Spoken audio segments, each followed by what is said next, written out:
नमस्कार, मैं राहुल नागपाल और आप देख रहे हैं हमारा यूट्यूब चैनल बोल पिचासी। मेरे साथ जो शख्सियत बैठी हैं, आप उदित राज हैं, पूर्व में सांसद रहे और कांग्रेस के बड़े नेता हैं। 5 नवंबर को दिल्ली के रामलीला मैदान में एक बड़ा आयोजन होने जा रहा है, संविधान बचाओ, लोकतंत्र बचाओ। उदित राज जी का जो संगठन है, परिसंघ, उसके बैनर तले। सर, क्या मांगे हैं? 5 तारीख को आपने जो ओपन कॉल की है, देश भर से लोग आ रहे हैं। किन मांगों को लेकर के आप जा रहे हैं रामलीला मैदान? परिसंघ के अलावा भी तमाम सारे संगठन हैं। दलित पिछड़ों के जो जाति आधारित संगठन, वो भी कर्मचारियों का है, रेल कर्मचारी, बैंक कर्मचारी, सभी का। और मकसद है आरक्षण बचाना, पुरानी पेंशन की बहाली, कर्मचारियों को पुरानी पेंशन मिलना चाहिए और जाति की जनगणना हो, निजीकरण के ऊपर रोक हो और ईवीएम से चुनाव न हो। और यह रैली इसलिए सबसे ज़्यादा महत्वपूर्ण है कि जब सरकार मई में बनेगी नई, उसके बीच में कोई ऐसा समय नहीं मिल रहा है जब इतना बड़ा अवेयरनेस किया जा सकता है। दिसंबर, जनवरी, फरवरी में बहुत सारा कोहरा होता है, ठंड होता है। तो ये रैली प्लान की जा रही है विशाल, कि पूरे देश में मैसेज भेजा जाए कि सावधान, जो भी डेमोक्रेटिक माइंडेड लोग हैं, एससी, एसटी, ओबीसी के, इस सरकार को रोको, वरना इस देश में तानाशाही की राज होगी और इस देश में मनुवाद लागू होगा। न जातिगणना हो पाएगी, न नौकरी मिलेगी और न ही अधिकार मिलेगा।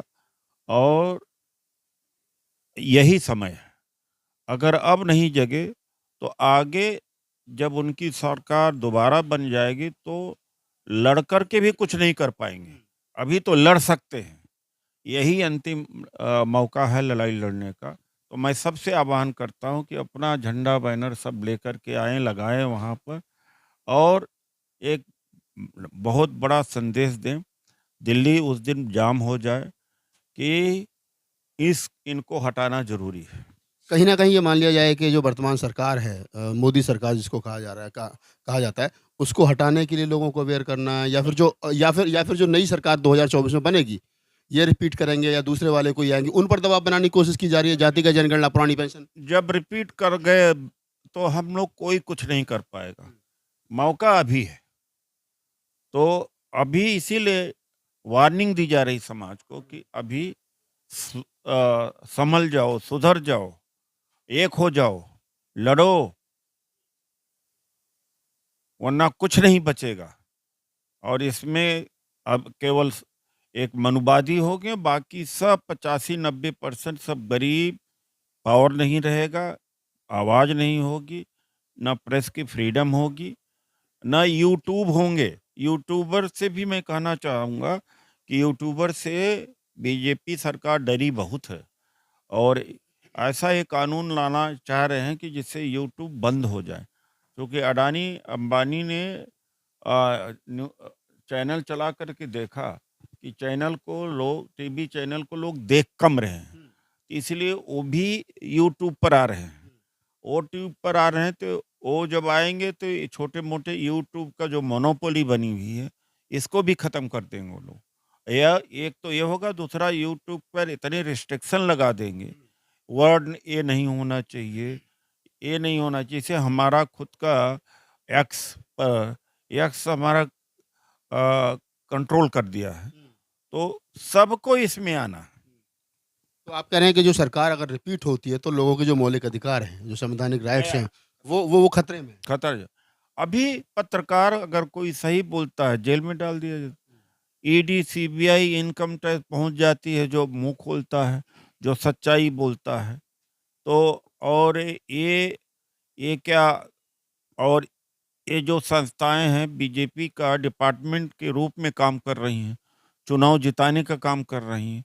इलेक्शन कमीशन एक तरह से खत्म हो चुका है, तो आधा संविधान तो अभी ही इन्होंने निपटा दिया है। जो बात आप कह रहे हैं, ये बड़ी सिंपल सी बातें हैं, आम आदमी की समझ में आ रही है। जो बीजेपी के अलावा और दूसरे राजनीतिक दल हैं, क्या कारण है वो संविधान को बचाए रखने के लिए, लोकतंत्र को बचाए रखने के लिए, आम आदमी के हकूक को बचाए रखने के लिए एक प्लेटफ़ॉर्म पर नहीं आ रहे हैं? कांग्रेस ने बड़ी पहल की है, इंडिया गठबंधन बना कर के, लेकिन फिर भी लोग अकेलो चले की नीति पे चल रहे हैं। ऐसा है क्या, पॉलिटिकल पार्टी के जो पॉलिटिक्स में, उन्हीं को मार पड़ेगी क्या?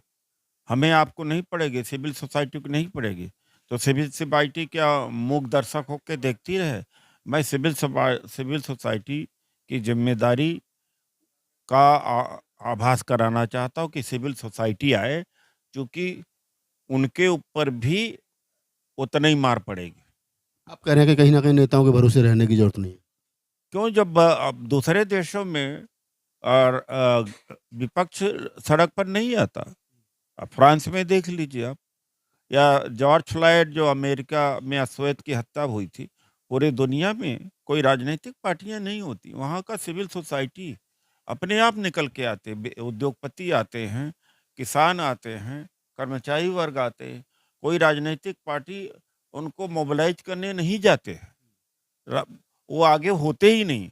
ये हमारे यहाँ है कि ये समाज, हमारा पूरा देश समाज, ये व्यक्तिवाद पूजक है, हीरो वर्शिप करता है कि नेता बोले, यह नहीं। क्योंकि जिसको भुगतना पड़ रहा, जिसको खुद को परेशानी झेलना पड़ रहा, क्या उसको घर से नहीं निकलना चाहिए अपनी परेशानी को कम करने के लिए? तो आप उदित राज हैं और बातचीत करने का जो मतलब था वो यही था कि 5 तारीख को जो एक बड़ी रैली उन्होंने कॉल की और इस बातचीत में एक एक्टिविस्ट, एक समाज सेविकी के रूप में मैंने उनसे बात की, ना कि एक पॉलिटिशियन के रूप में। और उन्होंने भी बताया कि जिस प्रकार से वो 5 तारीख को आम लोगों की ज़िम्मेदारी बनती है कि वो आएँ और देश में संविधान और लोकतंत्र को, अपने हक-हकूक़ को बचाए रखने के लिए इस रैली का हिस्सा बनें। और मैं भी तमाम लोगों से अपील करता हूँ, अगर आप चाहते हैं कि आपके मौलिक अधिकार बचें, तो ये सरकार जो वर्तमान में रूल कर रही है, इसको ब्रेक करने के लिए, रोकने के लिए आपको 5 तारीख को ज़्यादा से ज़्यादा रामलीला मैदान में पहुँचना चाहिए।